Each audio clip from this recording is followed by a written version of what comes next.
अपनी बात से मुकर गए। अगर आज 7 अगस्त 2023 कौन यकीन करेगा? दिल्ली में दिल्ली सेवा बिल केंद्र सरकार के द्वारा संसद में 2015 में पास कर लिया गया। यानी अब केजरीवाल के हाथ में ट्रांसफर पोस्टिंग नहीं रहेगी। फिर भी बिना शक्तियों के हमने काम किया और दिल्ली के मुख्यमंत्री अरविंद केजरीवाल 62 सीट रो रहे हैं, आम आदमी पार्टी तड़प रहे हैं, उनके अधिकार छीन लिए गए हैं। देखिए, और आप दिल्ली के नेता बनना चाहते हो। दिल्ली के लोगों को अपना बेटा पसंद है और दिल्ली के लोगों को आप जैसे नेता नहीं चाहिए। हम दिल्ली वाले दिल्ली से बहुत प्यार करते हैं और हम जानते हैं कि बीजेपी दिल्ली के लोगों से नफरत करती है।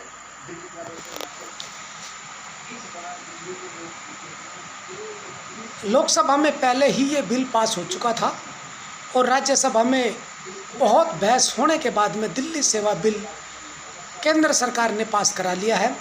अब अरविंद केजरीवाल मुख्यमंत्री दिल्ली प्रदेश बहुत सारी शक्तियों के बिना मुख्यमंत्री चलाएंगे। पहले से ही पुलिस कानून व्यवस्था केंद्र के हाथ में थी, अब ट्रांसफ़र पोस्टिंग भी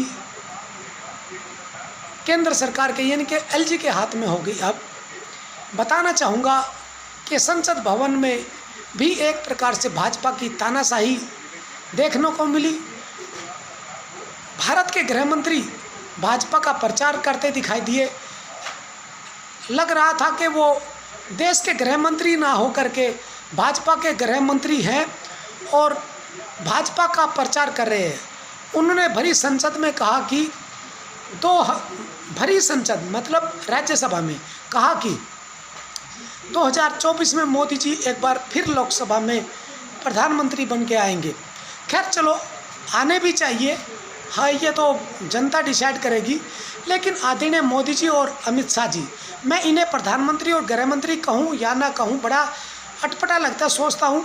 लेकिन संविधान के तौर पे देश की जनता की वोटों के आधार पे मजबूरी है कि मोदी जी को प्रधानमंत्री कहना पड़ता है और अमित शाह जी को गृह मंत्री कहना पड़ता है। हर जगह ये तानाशाही की बात करते हैं और जिधर भी देखे 2024 के ऊपर भाषण देते हैं। प्रधानमंत्री और गृह मंत्री की जिम्मेदारी को छोड़कर भाजपा के प्रचार में और अपने व्यक्तिगत साइनिंग में चमकाने में पूरा का पूरा देश की जनता का टैक्स का पैसा यूँ ही खराब करते रहते हैं। हालांकि देश की जनता 2024 में भी इनको ही प्रधानमंत्री और गृह मंत्री बनाएगी, मुझे ऐसा लग रहा है। लेकिन मैं मानता नहीं हूँ, क्योंकि धीरे धीरे देश की जनता भाजपा और आरएसएस से अलग होती जा रही है। देश के लोग समझ रहे हैं कि जिन लोगों ने अपने बच्चों को आरएसएस की शाखाओं में 5 साल 6 साल की उम्र में भेजना शुरू किया, वही आज इतने बड़े अंधभक्त हो चुके हैं कि उन्हें कुछ सच्चाई दिखाई नहीं देती।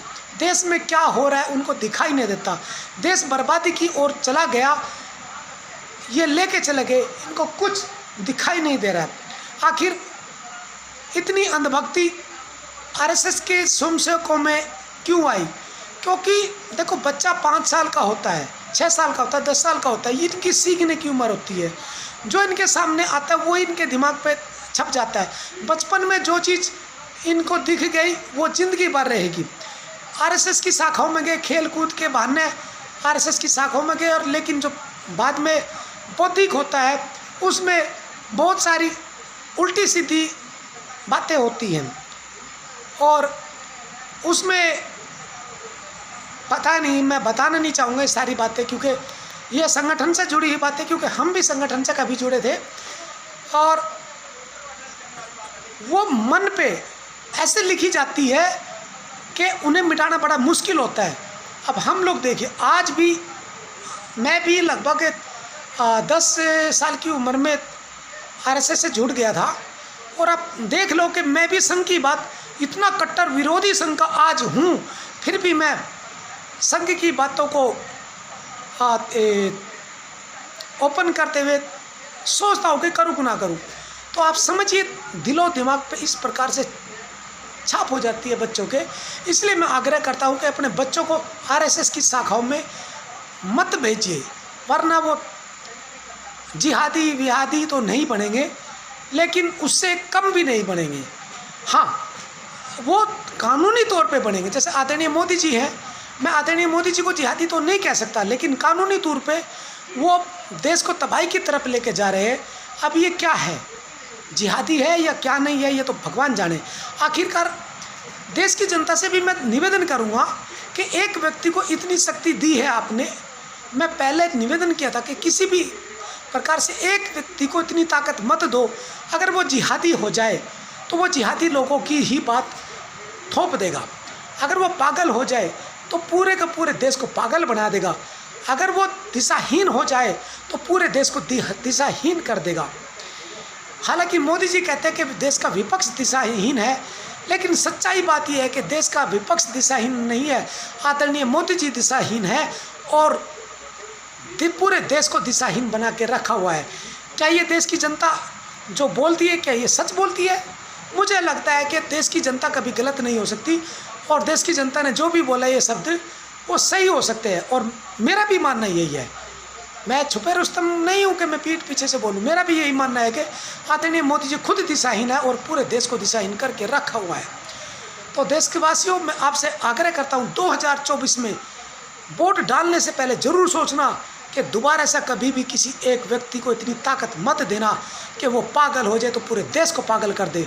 अगर वो जिहादी हो जाए तो पूरा जिहादियों की बात माने। अगर वो आतंकवादी बन जाए तो पूरे देश को आतंकित कर दे। अगर वो दिशाहीन हो जाए तो पूरे देश को दिशाहीन कर दे। दिल्ली में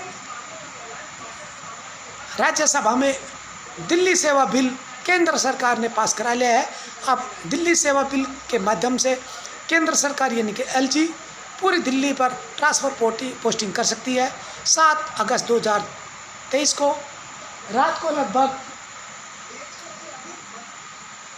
10:30 बजे अभी है।